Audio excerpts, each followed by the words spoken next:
tidak disebut oleh Mbak Hala, kalau pakai HP bangun tidur sudah HP kayak gitu. Ya, ini merupakan salah satu sebab ya pentingnya, betapa pentingnya dunia digital ini dalam kehidupan sehari-hari. Nah, tapi kita paham enggak sistem operasinya? Kita paham enggak sistem perangkat lunak yang dipakai? Nah, itu mungkin lebih. Kemudian apa sih kecapapan digital? Kemampuan menggunakan perangkat digital, aplikasi komunikasi, dan jaringan untuk mengakses dan mengelola informasi. Jadi sebetulnya dua pengertian ini lebih kepada bagaimana sih sebetulnya menggunakan perangkat elektronik atau perangkat yang berhubungan dengan internet ini dalam kehidupan kita sehari-hari. Sebetulnya fokusnya dari kecakapan digital seperti itu. Oke, kita lanjut, Mas. Pentingnya digital skill, kita perlu tahu apa sih pentingnya digital skill. Pertama adalah mengubah cara orang untuk bekerja. Kalau dulu, ini kembali lagi ke dulu lagi, apa namanya, orang belanja harus ke pasar, harus datang, duduk, harus datang, cariin barang yang sesuai. Nah, kalau sekarang boleh jadi dirubah dengan cara take and atau menggunakan apa namanya jasa-jasa pengiriman. Kalau di kota mungkin ada GoFood dan sebagainya. Ini kemudian ada Bukalapak, kemudian ada sebagainya. Bagaimana cara mengubah cara orang untuk melakukan pekerjaan dan mendapatkan sesuatu. Kemudian yang dua, pentingnya kecakapan digital ini adalah merupakan keterampilan yang mereka butuhkan untuk bekerja. Kita biasanya kalau saya misalkan seorang guru ya, kalau kita mengajar itu kalau dulu nulis satu-satu ya di depan. Tapi karena sekarang sudah berubah cara kita bekerja, jadi kita biasa sudah menggunakan pakai slide, kemudian apa namanya pakai video, audio visual, kemudian ada apa dengan apa namanya menggunakan perangkat-perangkat yang lebih efektif dalam pembelajaran. Ini contoh dalam masa itu. Kemudian yang ketiga, sebagian pekerjaan memerlukan keterampilan dasar termasuk dapat berkomunikasi melalui email atau media sosial. Sekarang kita sudah paham betul bahwa dalam hidup sehari di mana kita berada pada posisi kerja sekalipun kita sering share melalui media WhatsApp misalkan. Bagaimana kita berkomunikasi dengan antara satu dengan lainnya yang beda tempat, misalkan saya Pak Dokter Tifa misalkan, mungkin ada pasien atau apa yang memerlukan informasi khusus cukup dengan WA, nggak perlu datang lagi karena mempercepat waktunya mungkin kali begitu. Apa gimana ini ceritanya ini dan seterusnya, mungkin lebih efektif kan jadinya sekarang. Kemudian yang keempat, untuk membuat dan mengedit dokumen digital dan untuk mencari informasi. Jadi cakap digital yaitu bagaimana orang mencari informasi secara cepat dan mendapatkan dengan baik dan benar. Nah, ini tentu dari formulasi apa namanya manfaat-manfaat cakap ini sangat memungkinkan kita untuk maju ke depan atau lebih canggih dalam rangka mengikuti pergerakan teknologi yang berbasis digital di masa yang akan datang. Saya kira itu sangat penting sekali ya. Kemudian cakap digital itu yang seperti apa? Ya, kita kategorikan bahwa cakap digital itu ada 4 kategori ya. Yang pertama adalah cakap digital untuk suatu pekerjaan khusus. Kita begini. Artinya seseorang bisa cakap digital bisa melalui satu pekerjaan. Nah, untuk suatu pekerjaan, misalkan dia cakap menggunakan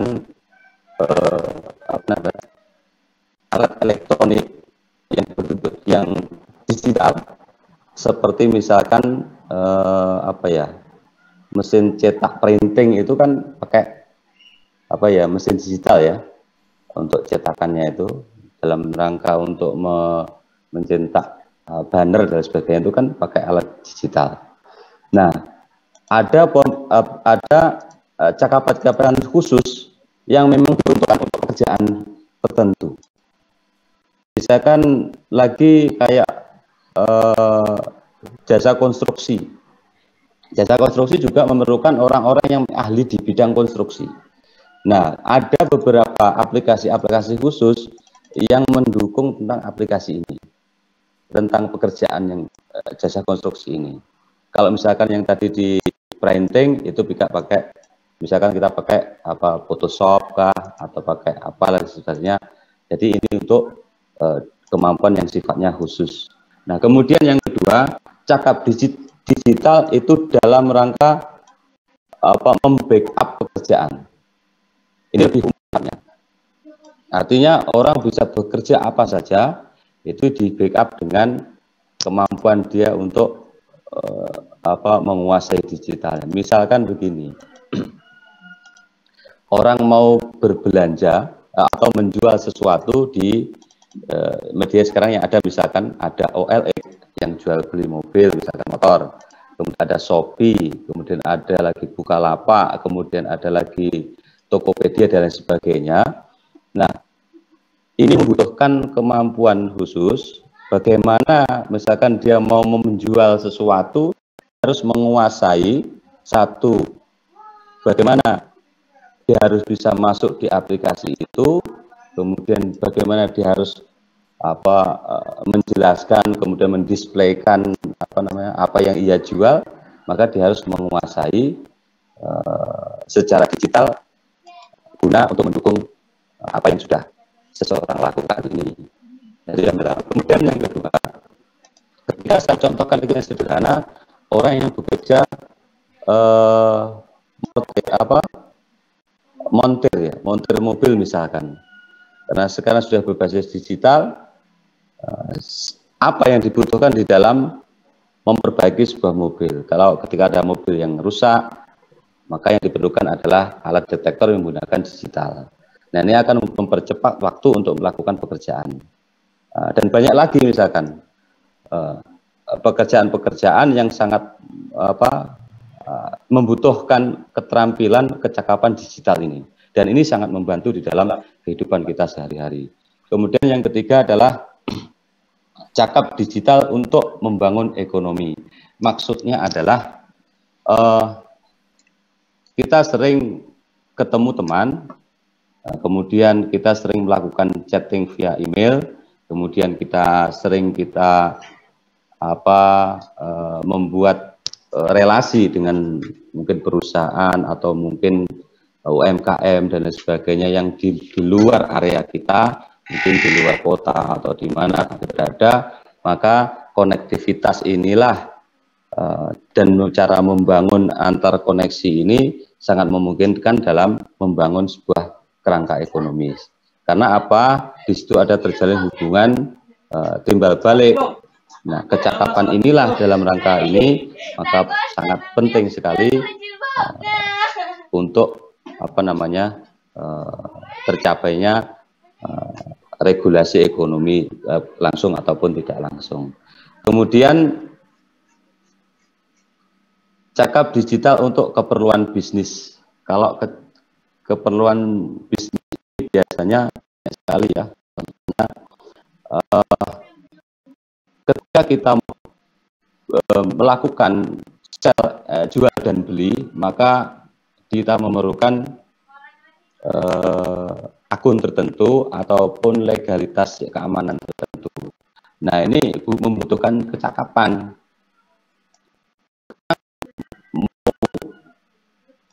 Pakai Grab, kita harus bayar secara digital.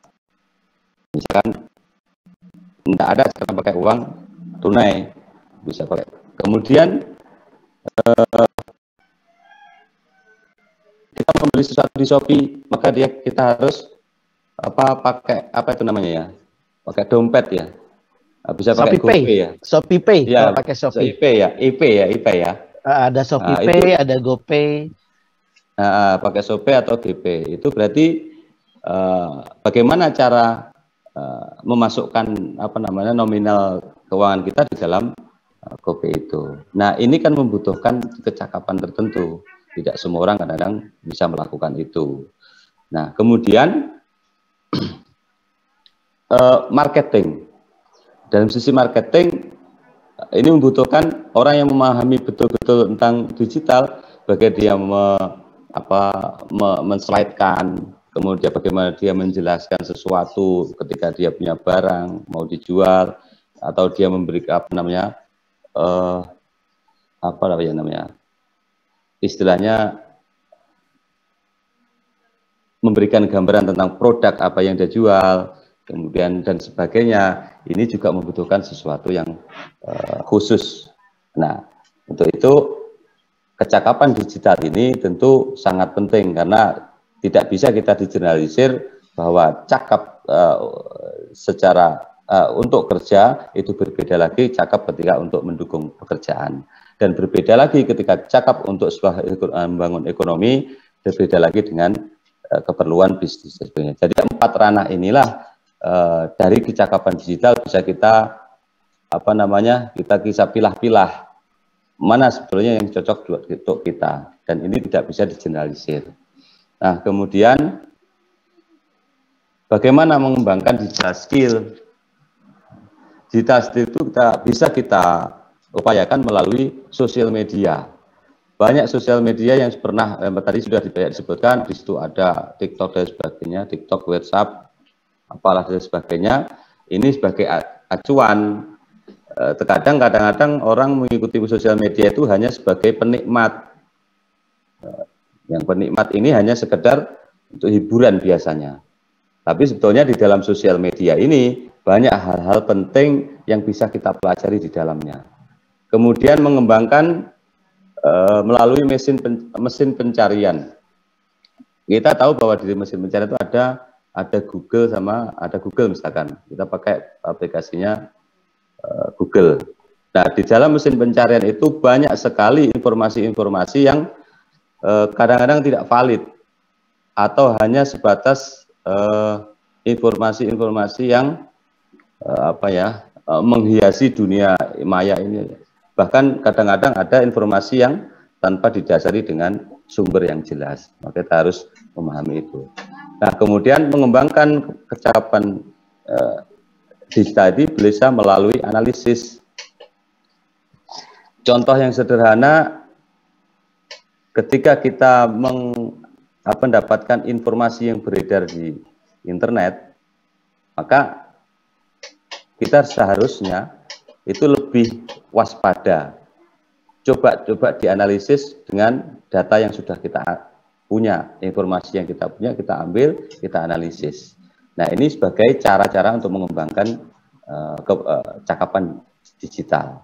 Kemudian konten pemasaran. Konten pemasaran ini sering kita dapat pada Facebook biasanya. Yang sering di Facebook. Promo-promo itu yang ada di Facebook itu sangat banyak dan luar biasa sekali. Dan ini kita bisa mempelajari bagaimana sih sebetulnya membuat sebuah konten pemasaran di dalam Facebook. Mungkin bisa melalui marketplace dan sebagainya. Tapi itu melalui tahapan-tahapan tertentu. Kemudian ada email, kemudian ada mobile itu melalui gadget biasa, kemudian strategi dan perencanaan, dan social selling. Saya kira ini bisa dipelajari. Kemudian bagaimana sih kita bisa mengukur apakah kita tuh punya skill, punya kecakapan sih di dalam digital ini. Apa kita punya sih? Nah, ini indikatornya.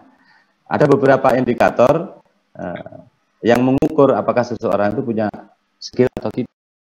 Nah, ini salah satunya.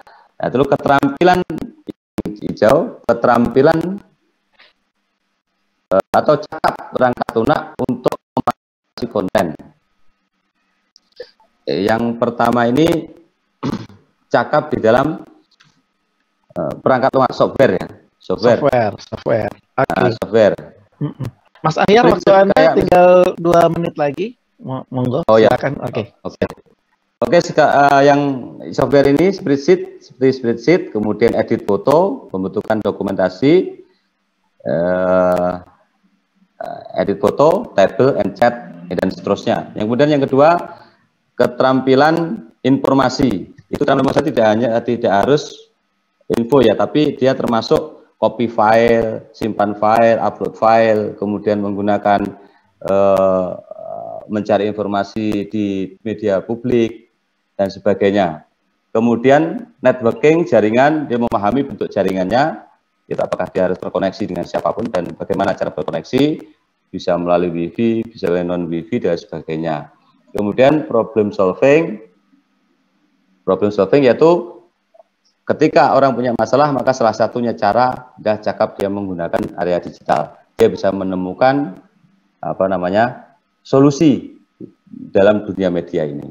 Nah, kemudian yang terakhir adalah spreadsheet software atau spreadsheet to organize and analysis data.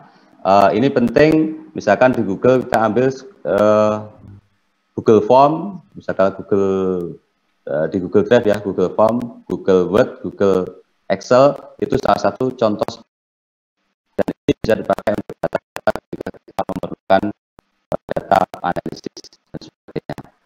Oke. Kemudian yang terakhir, bagaimana caranya kita